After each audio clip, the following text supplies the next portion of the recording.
যা লাগবে তাই হয়ে গেছে, যা লাগবে তাই হয়ে গেছে। এইবার ছেলে কান্দে, মা গো, ও মা তুমি কেমনে টাকাগুলি জমাইছো গো মা, মা তুমি কেমনে জমাইছো একটু বলো। মা কই বাবা যেই বাড়িতে কাম করি মাসে তো বেতন দেয় কিছু টাকা দেয়, মাঝে মাঝে আমার 2টা ডিম দিত, একটা ডিম তোমারে দিতাম খাওয়ার জন্য, আরেকটা ডিম মায়ের জন্য রাখতাম। ছেলে বলে হ মা আমি তো একটা খাইছি আরেকটা তুমি খাইছো। মা চোখের পানি জড়ায় কই বাবা আমার বাটের ডিম আমি কোনোদিন খাই নাই, এই ডিমগুলি আমি জমায় রাখছি, আমি জানি একদিন আমার সন্তানের পরীক্ষায় বেশি টাকা লাগতে পারে, নিজের মায়ের রেখে নিজের মায়ের অংশের ডিম বিক্রি কইরা এই টাকাটাই আমি মাটির ব্যাংকে জমাইছি একদিন তোমার উপকারের জন্য। এই বইলা যুবক কান্দে, চোখের পানি জড়ায় জড়াইয়া, চোখের পানি জড়ায় জড়ায় যুবক কান্দে আর বলতেছে আল্লাহর বলি। এরপরে আমি মেট্রিক পরীক্ষা দিলাম, পরীক্ষায় আমি পাশ করলাম, কলেজে পড়লাম, ঢাকাতে চলে আসলাম, ঢাকা এসে ঢাকা ইউনিভার্সিটিতে ভর্তি হলাম, ভালো একটা স্টুডেন্ট আমি হলাম, পরীক্ষায় পাশ করলাম, চাকরিও আমার হইল। এরপরে আমার এক স্যার, আমার এক টিচার আমাকে বলতেছে বাবা চাকরিটা দেওয়ার সময় স্যারে বলছে চাকরির ব্যবস্থা হবে, আমার মেয়েটাকে তুমি যদি বিয়ে করো, মেয়েটারে যদি বিয়ে করো। এইবার যুবক মায়ের কাছে যায় বলতেছে মা গো চাকরিও হবে আর বউ পাইবা। মা তুমি কি বলো? মা কই বাবা বড় লোকের মেয়ে ঘরে আনতে আমার বড় ভয় লাগে, কারণ বড় লোকের মেয়ে গরিবের ঘরে আইসা মানায় নেবে কিনা সন্দেহ। যুবক বলেন না গো মা না টেনশন করো না, তার সাথে আমার কথা হয়েছে, মা গো মেয়েটা অনেক ভালো, তোমাকে মানবে। এই বইলা মাকে রাজি করাইছি। যুবক রাজি করাইয়া মাকে, যুবক রাজি করাইয়া বউটারে ঘরে নিয়ে আসছে। ভাইরে দিন যায় রাত যায়, মা মনে মনে যা ভাবছিল তাই ঘটে গেল। বড় লোকের শিক্ষিত মেয়ে গরিবের ঘরে আইসা গরিব মাকে মা কইয়া ডাকতে তার বড় শরম লাগে। বাইরে আস্তে আস্তে দিন যেতে লাগলো, মায়ের বিরুদ্ধে যুবকের কানে কানে নালিশ দেয়, স্বামীর কানে কানে নালিশ দেয় মায়ের বিরুদ্ধে, অফিস থেকে আসলে পরে মায়ের বিরুদ্ধে নালিশ দেয়। যুবক বলতেছে আল্লাহর ওলি গো প্রথম আমি তার দেওয়া অভিযোগ আমি বিশ্বাস করি না, বরং আরো বলছি সাবধান, আমার মায়ের বিরুদ্ধে তুমি কোনো কথা বলবা না। জানো না তুমি আমার মা, আমার শুধু মা না, আমার মা, আমার মাও, আমার বাবাও সব কিছু মা করছে, মার বিরুদ্ধে কিছু বলবা না। কিন্তু আল্লাহর ওয়ালি একদিন প্রতিদিন একই কথা আর কত শোনা যায়। আমি তো মহব্বত করে বিয়ে করেছি, আমি তো তারে ভালোবেসে বিয়ে করেছি, এজন্য তার প্রতি দুর্বল। মার রুমে ঢুইকা একদিন মারে বকাবকি করলাম, ধমক দিলাম, মারে তুমি কেন ওর সাথে খালি বাজাবাজি করো? মায় কই বাবা বিশ্বাস কর আমি কোনো কথা কই না, আমি কোনো ঝগড়া করি না, মূলত তোর বউ আমাকে এখানে চায় না, তার কাছে ভালো লাগে না, খানা দিতে খানাটা আমারে দেয় কিন্তু মহব্বতের সাথে দেয় না, আমি চেহারা দেখে বুঝে ফেলি রে বাবা আমাকে দিল থেকে ভালোবাসে না।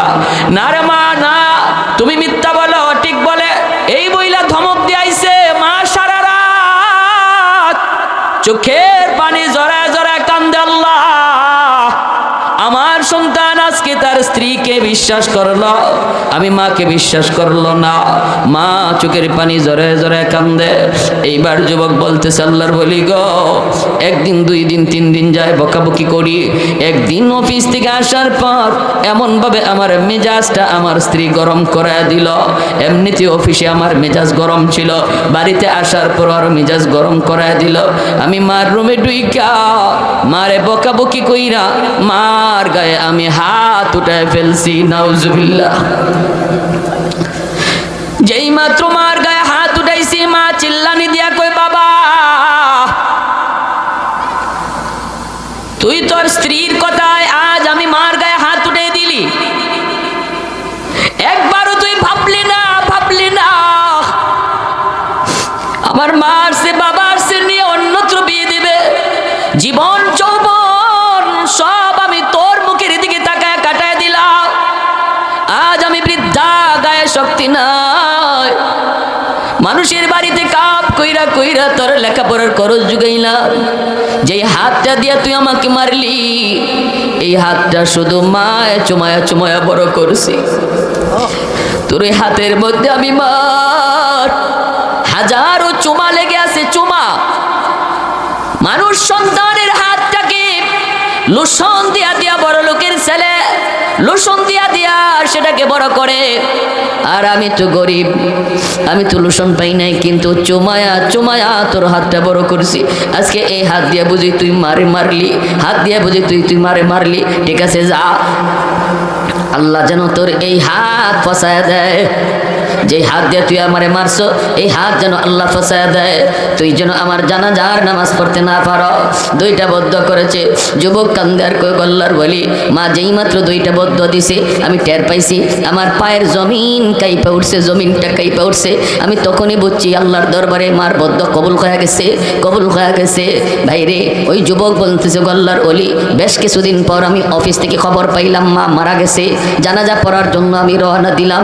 মা যে কেমনে মারা গেছে এটা মা জানে, আর আল্লাহ জানে, আর কেউ জানে না। সন্তান যখন মারে কষ্ট দেয়, মা রাতের বেলা ঘুমায় না, এইদিকে ওইদিকে করট দেয়, চোখ দিয়া পানি জড়ায় জড়া বালিশটা ভিজায়, আর শুধু অশান্তি পায়। মারে অশান্তি দিয়া তুমি ঘুমাইবা। মায়ের নবী কয়, এই ঘুম যদি তোমার জীবনের শেষ ঘুম হয়, মরতে দেরি, জাহান্নামে যাইতে দেরি হবে না।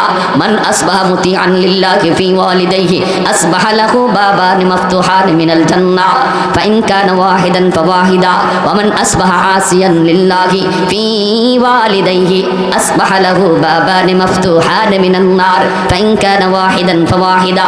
কিলা ইয়া রাসূলুল্লাহ ওয়া ইন যালামা, ক্বালা ওয়া ইন যালামা ওয়া ইন যালামা ওয়া ইন যালামা। নবী বলেন, সন্তান মনে রেখো, রাতের বেলা তুমি যদি বউ বাচ্চা নিয়ে ঘুমাও, এই অবস্থায় তোমার মা তোমার উপর খুশি, তোমার বাবা তোমার উপর খুশি, রাতের বেলা তোমার আব্বা তোমার উপর খুশি, মা তোমার উপর খুশি, তুমি ঘুমাইছ, সকাল হওয়া মাত্রই আল্লাহ পাক তোমার জন্য জান্নাতের দুইটা দরজা খুলে দেয়। ওয়ামান আসবাহা আসিয়ান লিল্লাহি ফি ওয়ালিদাইহি, আর যদি রাতের বেলা তুমি ঘুমাও, মার কলিজায় ব্যথা দিয়া, বাবার কলিজায় ব্যথা দিয়া, খুশি করো নাই মারে, খুশি করো নাই, মার কলিজায় আঘাত। দিনে তুমি এমন একটা কথা কইছো, এমন একটা আচরণ করছো, যে আচরণে মা কষ্ট পায় রাত্রে ঘুমাইতে গেছে, বাবা আছে বাবারে নিয়ে ঘুমাইতে গেছে, স্বামী স্ত্রী ঘুমায়, দুজন বৃদ্ধ। এই অবস্থায় একজন আরেকজনের সান্ত্বনা দেয়, মা কান্দে আর বাবা সান্ত্বনা দেয়, কান্দো না, আর আমাদের হায়াত আর কয়দিন আছে, আমরা তো একদিন দুনিয়া থেকে চলে যাব, এখন তো তাদের এই জীবন, একটু কষ্ট পাইছো মন থেকে বাদ দিয়ে দাও। এই বইলা স্বামী স্ত্রীরে সান্ত্বনা দেয়, স্ত্রী স্বামীরে সান্ত্বনা দেয়, রাতে ঘুমায়। আল্লাহর নবী কয়, রে যুবক, এই রাত যদি তোর মরণ হয়, তোর জীবনের নামাজ রোজা হজ যাকাত তসবিহ তাহলিল যত ইবাদত আছে, কোনো ইবাদতে জান্নাতে নিতে পারবে না। মরতে দেরি, জাহান্নামে যাইতে দেরি হবে না। নাউজুবিল্লাহ।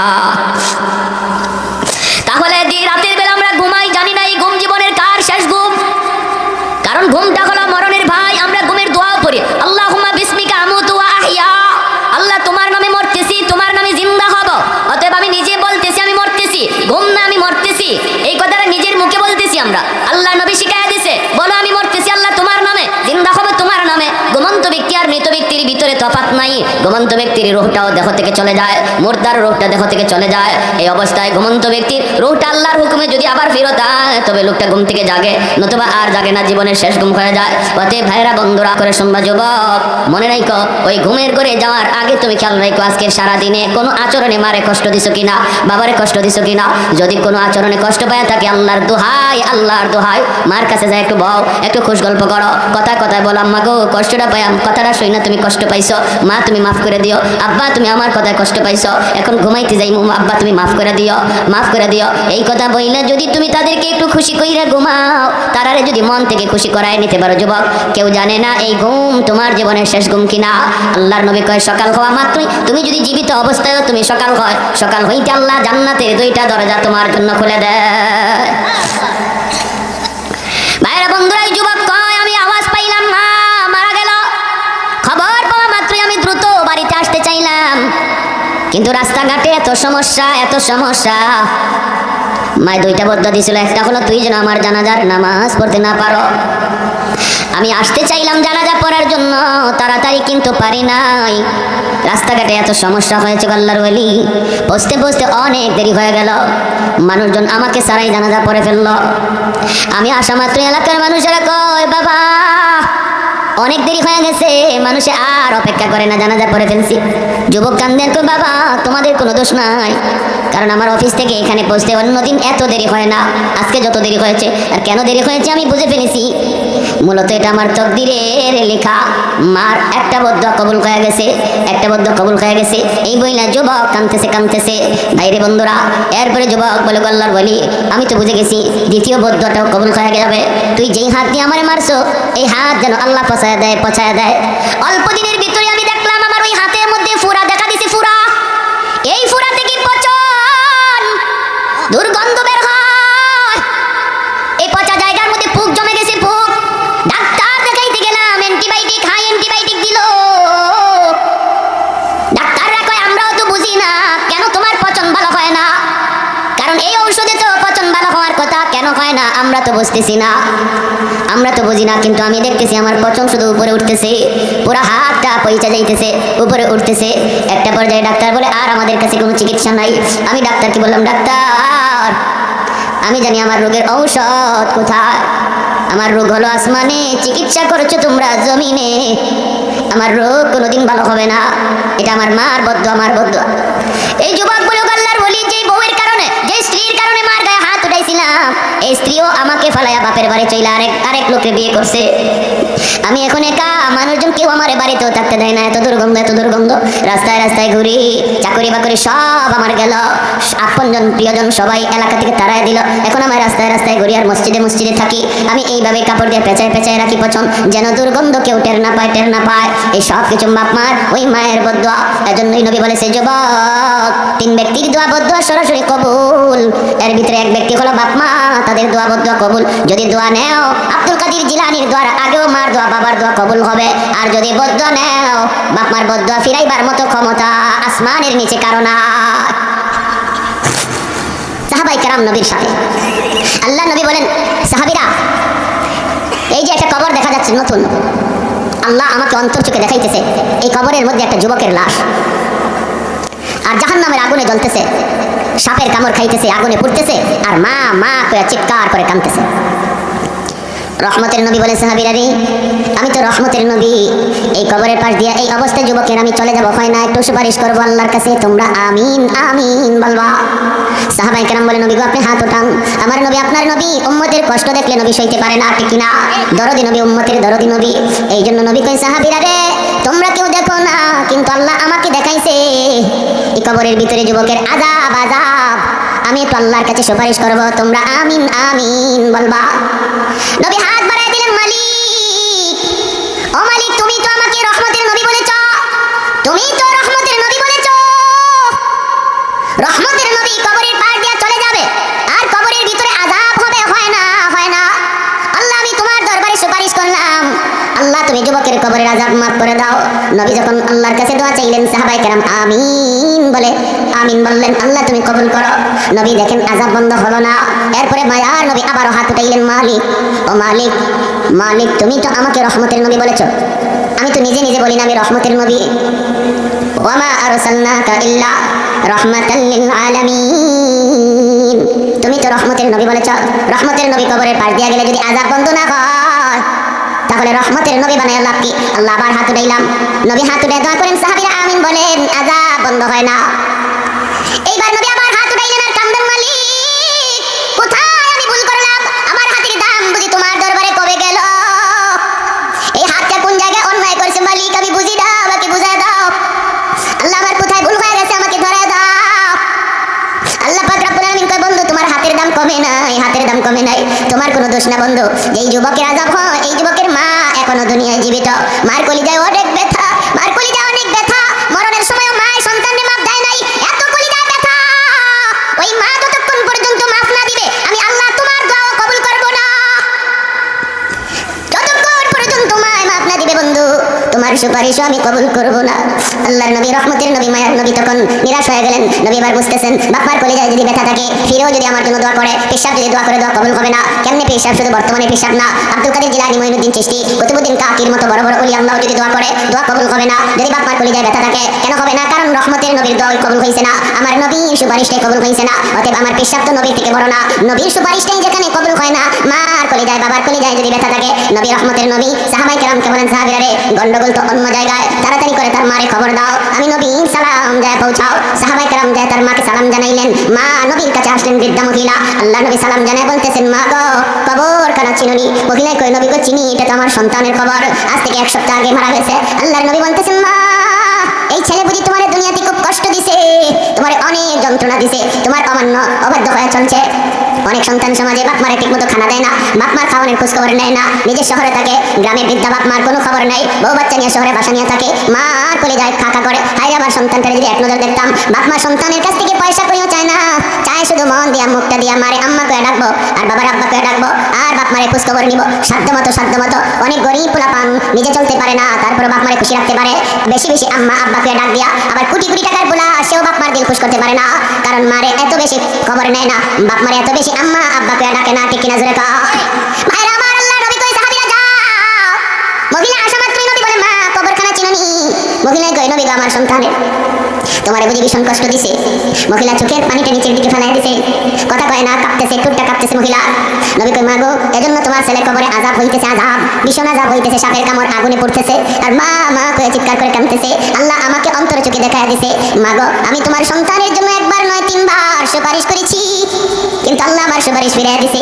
সাফ সাফ আল্লাহ জানায় দিছে, তুমি যদি তারে মাফ না করো আল্লাহ তারে মাফ দিবে না। মা গো আমি নবী তোমার কাছে সুপারিশ করি, দয়া করে ছেলেটারে মাফ করে দাও, তুমি মাফ না দিলে আযাব বন্ধ হবে না।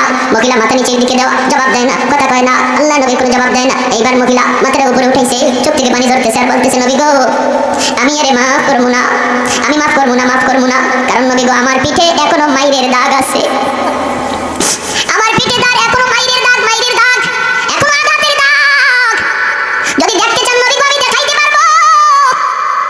এই বইলা মহিলা হাউমাউ করে কান্না শুরু করলো। আল্লাহ নবীর চোখ থেকে দর দর করে পানি পড়ে, নবী কান্দেন আর বলেন, হায় রে সন্তান, সন্তান বুঝি এমন হয়, যেই সন্তানকে এত আদর কইরা এত মায়া কইরা লালন পালন করলো, মা সারাটা রাত বুকের উপর রাইখা ঘুমাইলো, বিছা বিছানায় নিজে শুইলো, সন্তানকে বুকে রাখলো, এই মার গায়ে বুঝি সন্তান হাত উঠাই দিল। মায়ার নবীও কান্দেন। এইবার নবী বুঝতেছেন মহিলার দিল শক্ত হয়ে গেছে, দিল নরম করা যাবে না। নবী এবার আর চিন্তায় পড়ে গেলেন, তাহলে কিভাবে আযাব বন্ধ করা যায়? আমি তো এই অবস্থায় যাইতে পারি না, কারণ সে তো আমার উম্মত। আসলে মাঠে যদি কই, নবী গো আপনি আমার এই অবস্থা দেখে কেমনে চলে গেলেন গো নবী? আল্লাহ নবী রহমতের নবী কই, মালিক কবরের আযাবটা আমারে যেভাবে তুমি দেখাইতেছো তার মারও দেখায় দাও, কারণ আমি নবী জানি, মা যদি নিজের চোখে সন্তানের বিপদ দেখে আযাব দেখে তাহলে দিল নরম হয়ে যাবে, কারণ সন্তানের বিপদ বাপ মা সইতে পারে না, সন্তানের কষ্ট বাপ মা সইতে পারে না, যতই সন্তানের উপরে বিরক্ত হোক, সন্তান যদি বিপদে পড়ে সবার আগে বাপ মা দেয়, সবার আগে বাপ মা যায় দাঁড়ায়। আল্লাহর নবী আল্লাহ আযাবের দৃশ্যটা আমার চোখে দেখে দাও। রব্বুল আলামিন কয়, বন্ধু তোমার এই সুপারিশ আমি আল্লাহ কবুল করলাম। সাথে সাথে কবরের আযাবের দৃশ্য নবীও দেখেন, মহিলাও দেখে। চোখের খামন থেকে কুদরতি পর্দা আল্লাহ সরায় দিলেন। মা যেই মাত্র দেখেছিলেন মা মা করে চিৎকার করে ডাকে, সাথে সাথে মার দিল নরম হয়ে গেছে।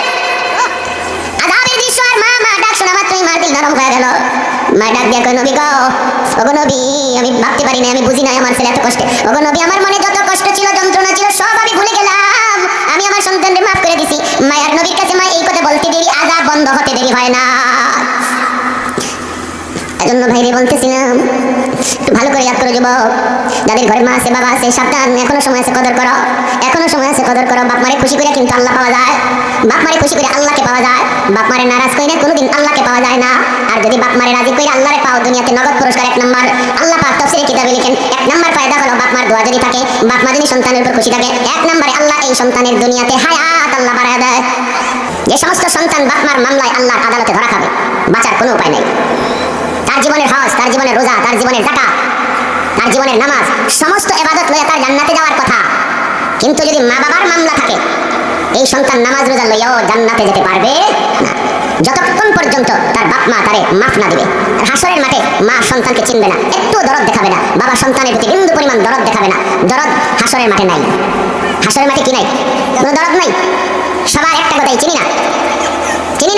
সন্তান যায় যদি কয়, আম্মা আমারে মাফ করো, মা কইব তুই কে সন্তান আমার, চিনি না, সর। বাবার কাছে যাই, বাবা ভুল করে ফেলেছি, আব্বা মাফ করে দাও, তোমার মামলায় আমি ধরা। বাবা কইব তুই কেডা, তোরে চিনি না, সর। ইয়াউমা ইয়াফিরুল মারউ মিন আখিহি ওয়া উম্মিহি ওয়া আবিহি ওয়া সাহিবাতিহি ওয়া বানিহি লিকুল্লি ইমরিইন মিনহুম ইয়াউমা ইযিন শাআনুন ইউগনিহি। আল্লাহ নিজে বলেন, সবগুলি মানুষ একে অপর থেকে ভাগতে থাকবে, বন্ধুর কাছ থেকে, সন্তানের কাছ থেকে, মায়ের কাছ থেকে, স্বামী স্ত্রীর কাছ থেকে, স্ত্রী স্বামীর কাছ থেকে, কেউ কারো দিকে তাকাবে না। টার্গেট থাকবে, মা টার্গেট থাকবে সন্তানের বিপদে ফেলাইয়া আমি মা কেমনে বেঁচে যাই। সন্তানের টার্গেট থাকবে বাপ মারে বিপদে ফেলাইয়া, বাপ মারে ধরা খাওয়ায়া, বাপ মার উপরে দোষ চাপায়া আমি কেমন করে মুক্তি পাই। স্বামী স্ত্রীকে বলবে, স্ত্রীর উপরে দোষ চাপায়া স্বামী কেমন করে মুক্তি পায়। এই চিন্তা হাসরের মাঠে দুনিয়ার সকল স্বামীরা করবে।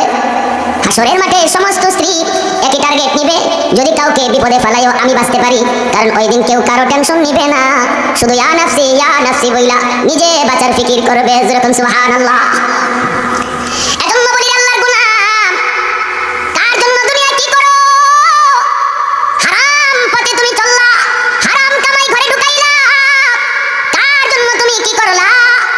কেউ সেদিন তোমার সাহায্যের জন্য বিন্দু পরিমাণ আগাবে না, একটু দরদ দেখানোর জন্য সন্তান আসবে না, স্ত্রী স্বামীর পাশে একটু দাঁড়াবে না। তাহলে তুমি স্বামী স্ত্রীকে খুশি করার জন্য কেন তুমি হারাম পথে আগাইতেছ? কেন তুমি সুদের ব্যবসা করো? কেন তুমি ঘুষ খাইতেছ? কেন তুমি আরেকজনের হক মাইরা স্ত্রীকে তুমি পালতেছ, সন্তানকে খাওয়াইতেছ? না রে ভাই, একটু চিন্তা করে দেখো, হালাল পথে যেই মানুষটা চলে, যদিও তার ইনকাম কম, তবুও তার সংসার চলতেছে, বউ বাচ্চা সেও পালতেছে। তুমি কেন পারবা না? তুমি কেন এত বড় বোঝা মাথায় নিচ্ছ? হাসরের মাঠে স্ত্রী বলবে, মালিক আমি জানি না, আমি জানি না, আমি জানি না। সন্তান বলবে, আমি জানি না, জানি না, আমার আব্বা কেন হারাম করে ঢুকাইলো, আমার বাবাকে আপনি জিজ্ঞেস করেন।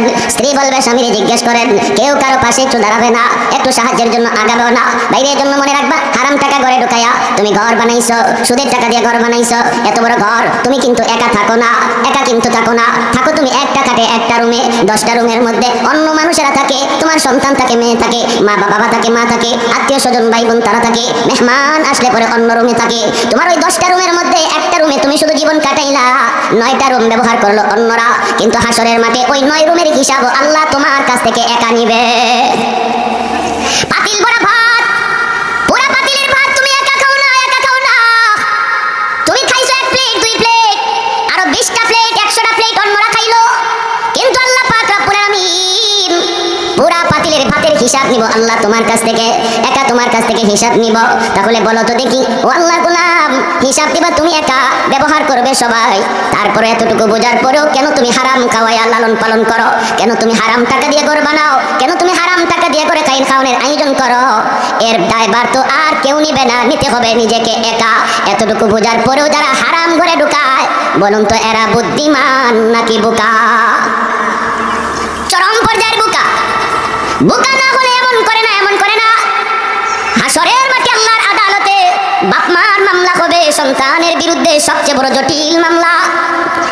মা বলবে, মালিক আমার সন্তান আমার সাথে ভালো আচরণ করে নাই, জীবনে কোনোদিন আমার সন্তান শিশুকালে আমি আগে নিজে খাই নাই, আমার কলিজার টুকরা সন্তানকে আগে খাওয়াইছি, তারে আগে তার পেট ভরাইছি, আগে তার ক্ষুধা নিবারণ করেছি, এরপরে আমি মা থাকলে খাইছি, কিন্তু আজ আমার সন্তান বড় হয়েছে, আমি বৃদ্ধ হয়ে গেছি, আমার শরীরে শক্তি নাই, আমার শরীরে শক্তি নাই, আমি একা একা একটা রুমে পড়ে আছি, আমার সন্তান বউ বাচ্চা নিয়ে আগে খায়, আমি মার কথা আগে চিন্তা করে না, বাজার থেকে কমলা আনে, বাজার থেকে সিজনের ফল আনে, এই ফল আইনা আমার সন্তান বউ বাচ্চা নিয়ে আরামে খায়, আমি মা শুধু কমলার ঘ্রাণ পাই, অথচ জীবনে কোনোদিন কমলা বাজার থেকে আইনা এই কমলা নিজে মুখে দেই নাই, কমলাটা সোলায় সোলায় আমার সন্তানের মুখে আগে দিছি, আমার সন্তানের মুখে আগে দিছি। বাবা চোখের পানিটা জড়ায় কইব, মালিক জীবন ভর আমার সন্তানরে আমি ঔষধ কিনে দিছি, আমি বাবা জীবনে কত অসুস্থতায় ভুগলাম, ডাক্তার দেখাইলাম না, পকেটে টাকা নাই, কিন্তু আমার সন্তান অসুস্থ হলে আমি দৌড়ে ডাক্তারের কাছে নিয়ে গেছি, পকেটে টাকা নাই, ধার করেছি, ঋণ করেছি, আমি বাবা কোনো দিন সন্তানের চিকিৎসার অভাবে রাখি নাই। আজ আমি বৃদ্ধ হয়েছি, আমি অসুস্থতায় ভুগি, পকেটে নাই টাকা, ওষুধ কেনার মতো সামর্থ্য আমার নাই, গায়ে আমার শক্তি নাই, কোমরে জোর নাই, কোমরটা বাঁকা হয়ে গেছে, চোখে আমি ভালো কিছু দেখি না, কিন্তু আমার সন্তান বাজারে গেল, নিজের ঔষধ কিনলো, সন্তানের ঔষধ কিনলো, কিন্তু আমি বাবার ঔষধটা আনলো না, আমার ঔষধটা আনলো না, আমি অসুস্থতায় কষ্ট করে করে মারা গেছি। ও মালিক, আজ তোমার দরবারে আমার মামলা, তোমার আদালতে আমার মামলা। দুনিয়ার জীবনে যে সমস্ত বাপ মার চোখ দিয়া চোখের পানি পড়ছে, এক ফোঁটা চোখের পানি যদি ঝরে, যুবক মায়ের চোখের পানির ফোঁটা জমিন বরদাস্ত করে না, বাবার চোখের পানির ফোঁটা জমিন বরদাস্ত করে না, প্রতিটা পানির ফোঁটা আল্লাহর আদালত আদালতের ফাইলে যায় জমা হয়, আল্লাহর আদালতের ফাইলে গিয়া জমা হয়, মামলা রেডি হয়ে যায়, মামলা রেডি হয়ে যায়। দুর্বলের চোখের পানির ফোঁটা আল্লাহর আদালতে মামলা হিসাবে দায়ের হয়। এজন্য সাবধান, মনে রাখবা, সাবধান, দুর্বলের উপরে কখনো জুলুম করবা না, ঘরের স্ত্রীর উপরে জুলুম করবা না। স্ত্রী তোমার ঘরের মধ্যে সে দুর্বল, সাথে কাউকে সে আনে নাই, মা আনে নাই, বাবা আনে নাই, ভাই আসে নাই, বোন আসে নাই, আপন বলতে কেউ আসে নাই, একা একা স্বামীর হাত ধরে এসেছে। যেই মেয়েটা জীবন কাটাইল, যৌবন কাল পর্যন্ত বয়সটা কাটায় দিল মায়ের সাথে, বাবার সাথে, ভাইয়ের সাথে, বোনের সাথে, প্রতিবেশী, আপনজন, প্রিয়জনের সাথে, সে তার জীবনের ওই সময়ের অংশটুকু, পুরা জীবনের ওই অংশটুকুকে ভুলে স্বামীর হাত ধরে অচেনা অজানা এক জায়গায় পাড়ি দিল। ওই এলাকার মানুষ কেমন সে জানে না, ওই ঘরের মানুষগুলি কেমন তাও জানে না, শ্বশুরের মেজাজ কেমন জানে না, শাশুড়ির মেজাজ কেমন জানে না, দেবরের মেজাজ কেমন জানে না, ননদের মেজাজ কেমন জানে না। তারপরও স্বামীর ভালোবাসা নিয়া স্বামীর হাত ধরে চলে এসেছে, সব কিছু বরণ করে নিয়েছে। চিরদিনের জন্য আপন মানুষগুলাকে পর বানায়া, চিরদিনের জন্য আপন মানুষগুলাকে পর বানায়া, স্বামী তোমাকে আপন বানাইয়া স্বামীর সংসারের মানুষগুলারে আপন বানায়া সে চলে আসছে। এখানে তার রক্তের কেউ নাই, কেউ নাই। যদি তুমি তার উপরে জুলুম করো, তারে কষ্ট দাও, তার পক্ষে কেউ দাঁড়াবার মতো লোক এখানে নাই। সবাই তোমরা এক, আর কিন্তু সে একজন ভিন্ন। এই অবস্থায় সে দুর্বল, সে দুর্বল, সে দুর্বল। নবী বলেন, সালাসাতুন দাওয়াতুম মুস্তাজাবাতুন লা শাক্কা ফি, দাওয়াতুল মাজলুম ওয়া দাওয়াতুল মুসাফির ওয়া দাওয়াতুল ওয়ালিদ আলা ওয়ালাদিহি। নবী বলেন, তিন ব্যক্তির দোয়া বদদোয়া আল্লাহর দরবারে সরাসরি কবুল হয়ে যায়। এক হলো মজলুমের দোয়া বদদোয়া, আরেক হলো মুসাফিরের দোয়া বদদোয়া, আরেক হলো বাপমার দোয়া বদদোয়া। এই তিন ব্যক্তির দোয়া বদদোয়া আল্লাহর দরবারে সরাসরি কবুল হয়ে যায়, কবুল। এজন্য ভাইরে, ঘরের মধ্যে দুর্বল হলো স্ত্রী, অতএব স্ত্রীর উপরে জুলুম কইরো না।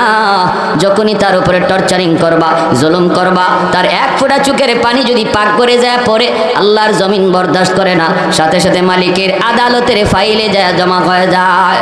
অতএব ভাইরে সাবধান, মনে রাখবা, বাপমার চোখের পানি জমিন সয় না, স্ত্রী চোখের পানি জমিন সয় না, দুর্বলের চোখের পানি জমিন সইতে পারে না। সাবধান, নবী বলে, দুর্বলের তোমরা মুখ দিয়া বের করাও না। এ মনে রাই করে যুবক,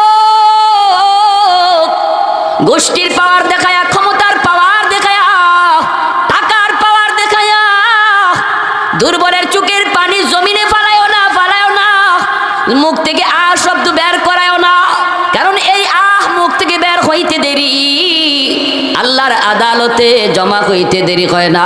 কারণ যার পক্ষে কেউ থাকে না, তার পক্ষে দাঁড়ায় কে? আর একটু জোরে আওয়াজ দিয়ে বললে কোন হইব? যার কেউ নাই, তার কে আছে? দুর্বলের পক্ষে কে? এজন্য বলতেছি, একটু মনোযোগ দিয়ে খেয়াল করে দিলের কথাগুলি শোনো।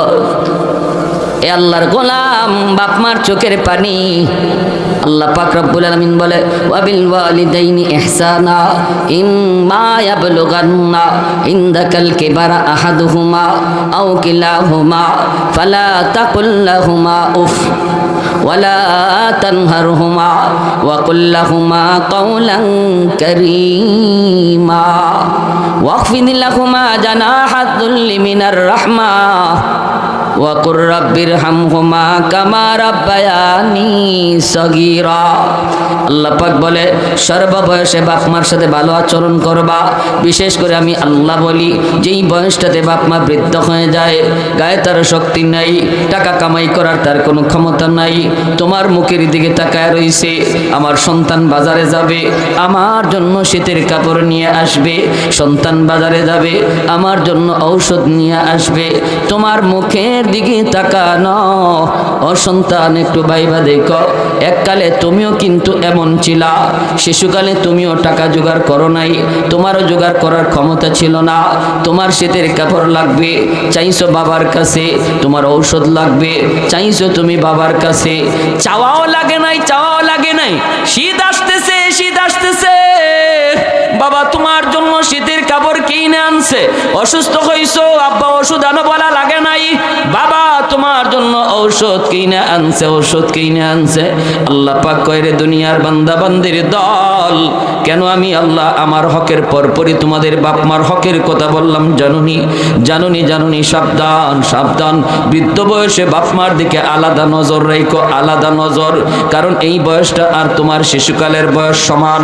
শিশুকালে তোমার বাবা যেইভাবে তোমার খেয়াল করছে, সেইভাবে তোমার যত্ন নিয়েছে, যেইভাবে তোমার হাজতটা আগে পূরণ করেছে, বৃদ্ধ বয়সে তুমিও বাপ মার দিকে ওই রকম নজর রাখো, যেন মায় বলতে হয় না বাবা শীত লাগে কাপড় আনো, বলতে যেন হয় না বাবা, যেন এই কথা বলতে হয় না বাবারে আমার ঔষধ শেষ, ঔষধ কিনে আনো। বরং তুমি নিজেই খবর নাও বাবার ঔষধ আসেনি না নাই, তুমি নিজেই খবর নাও বাবা আমার শীতের কাপড় আসেনি না নাই। যেইভাবে শিশুকালে তোমারটা বাবা আগে আনছে, বৃদ্ধ বয়সে তুমিও বাপ মারটা আগে পূরণ করো। আল্লাহ বলেন, ওয়ালা তাকুল্লাহুমা উফ, সাবধান, এমন কোন আচরণ, এমন কোন কথা কইও না যেই কথায় মার মুখ দিয়া উফ শব্দ বের হয়, বাবার মুখ দিয়া উফ শব্দ বের হয়। এমন কোন আচরণ তুমি কইরো না রে আল্লাহর গোলাম, এমন কোন কথা কইও না, শক্ত কোন কথা কইও না।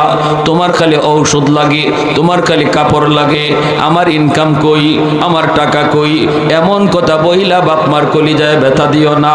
বাবার পকেটে টাকা না থাকলেও তোমার জন্য ধার করে আনছে, অতএব সাবধান।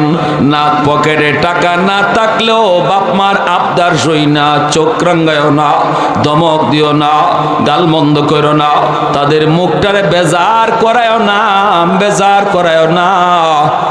কারণ যদি তার মুখ থেকে একটা বদ্দুয়া বের হয়, আহ বের হয়, আল্লাহ পাক রব্বুল আলামিন কয়, বন্ধু তুমি জানায় দাও, রিদার রাব্বি ফি রিদাল ওয়ালিদাইন ওয়া সাখাতুর রাব্বি ফি সাখাতিল ওয়ালিদাইন। যেই সন্তানের উপরে তার বাপ মা রাজি থাকে, আমি আল্লাহ তার উপর রাজি থাকি। আর যেই সন্তানের উপরে বাপ মা নারাজ, আমি আল্লাহ তার উপরে নারাজ। নামাজ পড়লেও আমারে রাজি করাতে পারবে না, হজ কইরেও রাজি করাতে পারবে না, মসজিদ বানায় দিও আমাকে রাজি করাতে পারবে না। বছরে বছরে বছরে বছরে লক্ষ লক্ষ টাকা মসজিদ মাদ্রাসায় দান কইরো আমি আল্লাহকে রাজি করানো যাবে না। যদি বাপ মা রাজি না থাকে, আর যদি বাপ মা রাজি থাকে, তাহলে মনে রাখো, মনে রাখো, হাজারো আব্দুল কাদের জিলানী একদিকে যদি তোমার জন্য দোয়া করে, আর তোমার মা তোমার বাবা খুশি হইয়া যদি খালি হাতে দোয়া করে, নবী বলেন আব্দুল কাদের জিলানী একজন নয়, হাজার আব্দুল কাদের জিলানীর দোয়া কবুল হবে কি হবে না কোনো গ্যারান্টি নয়। কিন্তু আমি নবী বললাম, ভাঙ্গা ঘরে মায়ের দোয়া বাবার দোয়া কবুল হবে, গ্যারান্টি আছে। আর একটু জোরে কোন সুবহানাল্লাহ। এজন্য কারে খুশি করো, সবার আগে এমন মানুষকে খুশি করো যার দোয়া কবুল হওয়ার গ্যারান্টি আছে, ঠিক না? বাজার থেকে একালি কমলা আনো, এর মারে বেশ খুশি করতে বেশি টাকা লাগে না রে যুবক, বাবারে খুশি করতে বেশি টাকা লাগে না। বাজার থেকে একালি কমলা কিনে আনছো, ছেলের হাতে আগে না, মেয়ের হাতেও আগে না, স্ত্রীর হাতেও আগে না। সুজা মায়ের রুমে যায় ঢুকো, বাবার রুমে যায় ঢুকো, ঢুইকা বলো, আম্মা আজকে বাজার থেকে একালি কমলা আনছি, আব্বা তোমার জন্য আজকে কমলা আনছি, আম আনছি। এই কথাটা বইলা মায়ের হাতে দাও, দেখবা মায়ের কলিজাটা খুশি হয়ে গেছে। তোমার মা কিন্তু নিজে খাবে না, তোমার সন্তানকেই সবার আগে ডাক দিবে, কইরে আমার নাতি, কইরে আমার নাতিন আয়, তাদের হাতেই আগে কমলাটা সিলাইয়া দিবে। কিন্তু মার হাতে দেওয়ার সাথে সাথে যেই মাত্র মার কলিজা খুশি হয়, আল্লাহ পাক রব্বুল আলামিন কয়, বন্ধু জানায় দাও, মার কলিজা খুশি হওয়ার সাথে সাথে আমি আরশের মালিক খুশি হয়ে গেলাম। বাবার কলিজা খুশি হওয়ার সাথে সাথে আমি আল্লাহ খুশি হয়ে গেলাম, খুশি হয়ে গেলাম। এজন্য বলি যুবক, মারে বেশি বেশি কয়া আম্মা কয়া ডাক দাও, বাবারে বেশি বেশি আব্বা কয়া ডাক দাও, বেশি বেশি আব্বা কয়া ডাকবা। বড় হয়ে গেছো, মা কইতে বুঝি লজ্জা লাগে, আম্মা কয়া ডাক দিতে বুঝি তোমার লজ্জা লাগে? না না রে যুবক, না। তোমার তো টার্গেট থাকা দরকার, আমার আল্লাহরে কেমনে আমি খুশি করব, কেমন করে আমি মরণের পরে জান্নাত পাবো। জান্নাত তো তোমার ঘরে। আম্মারে যতবার আম্মা কয়া ডাক দিবা, ঘন ঘন আম্মা আম্মা ডাকবা, দেখবা মার দিল অটোমেটিক খুশি হয়ে গেছে, ঠিক কিনা? আব্বারে বেশি বেশি আব্বা করে ডাক দিছো, বাবার দিল খুশি হয়ে গেছে, খুশি হয়ে গেছে। বাজারে যাইতেছো, আম্মা একটু বাজারে যাই, মা কিছু লাগবো নি, মা খুশি হয়ে গেছে। হায় আমার সন্তান বড় হয়েছে, বাজারে যাবে, হারায় যাওয়ার কোনো ভয় নাই, আমারে জিগানোর প্রয়োজন নাই। তারপরও আমারে আমার সন্তান জিগায় যায়, মা খুশি। আল্লাহ আমার সন্তানের উপর আমি খুশি। রব্বুল আলামিন কয় আমিও তোমার সন্তানের উপরে খুশি। সুবহানাল্লাহ, জোরে কন্যা মিয়া। বাবারে জিগায় যায়, বাবা বাজারে যায়, ও আব্বা ওষুধ আসেনি, কিছু লাগবে কিনা গো আব্বা বলো। যাওয়ার আগে কথা বলার আগে কো আব্বা, কথার শেষে কো আব্বা। আল্লাহ পাক শুনেনি না, শুনে না? রব্বুল আলামিন কয় তোর সন্তান তোর কলিজা খুশি করেছে, আমি আল্লাহ তোর সন্তানের উপর খুশি হয়ে গেছি। রাদার রাব্বি ফি রাদাল ওয়ালিদাইন ওয়া সাকাতুর রাব্বি ফি সাকাতিল ওয়ালিদাইন। বাইরে একটু মনোযোগ দিয়ে শুনো, আমার নবী মায়ার নবী সাহাবায়ে কেরামদেরকে নিয়ে জেরানা নামক জায়গার ভিতরে নবী বসা। হঠাৎ করে নবী দেখেন একজন মহিলা লাঠিতে বর দিয়া কোমরটা বাঁকা হয়ে গেছে, নবীর দিকে আসতেছেন। আল্লাহর নবী এই দৃশ্যটা দেখা মাত্রই চেহারাটা নবী দেখে চিনে ফেলছেন। মায়ার নবী সাহাবায়ে কেরামের মজলিস রেখে নবী দৌড় দিয়া মহিলার দিকে আগাইতে লাগলেন। সাহাবায়ে কেরাম অবাক অবাক। রহমতের নবী কারো সম্মানে কখনো দাঁড়ান না, আগায় যাওয়ার প্রয়োজন হয় না, কারণ আমার নবীর চেয়ে সম্মানী জমিনে আর কেউ নাই, ঠিক না? উঠতে হয় না, যাইতে হয় না। কিন্তু এই সেই মহিলাকে, কি তার পরিচয়, কি তার পরিচয়? যার সম্মানে মায়ার নবী শুধু দাঁড়ালেন তা নয়, নবীজি দৌড়ায় যাইতেছেন, যেরকম সুবহানাল্লাহ। সাহাবায়ে কেরাম পিছনে পিছনে দৌড়াইতেছেন, সাহাবায়ে কেরাম পিছনে পিছনে দৌড়ান। মায়ার নবী কাছে যায় বলতেছেন, মা গো, ও মা, তুমি কষ্ট করে কেন মুহাম্মাদের দরবারে একবার তুমি খবর দিলা না কেন? আমাকে খবর দিলেই তো মুহাম্মদ তোমার দরবারে হাজির হয়ে যেত। মা গো, মুহাম্মাদের দরবারের চেয়েও তুমি মার দরবার অনেক দামি। মা, এই বই আমার নবীর চোখ দিয়া দর দর করে পানি ঝরে, নিজের নবুয়তি চাদর মাটিতে বিছায় দিলেন।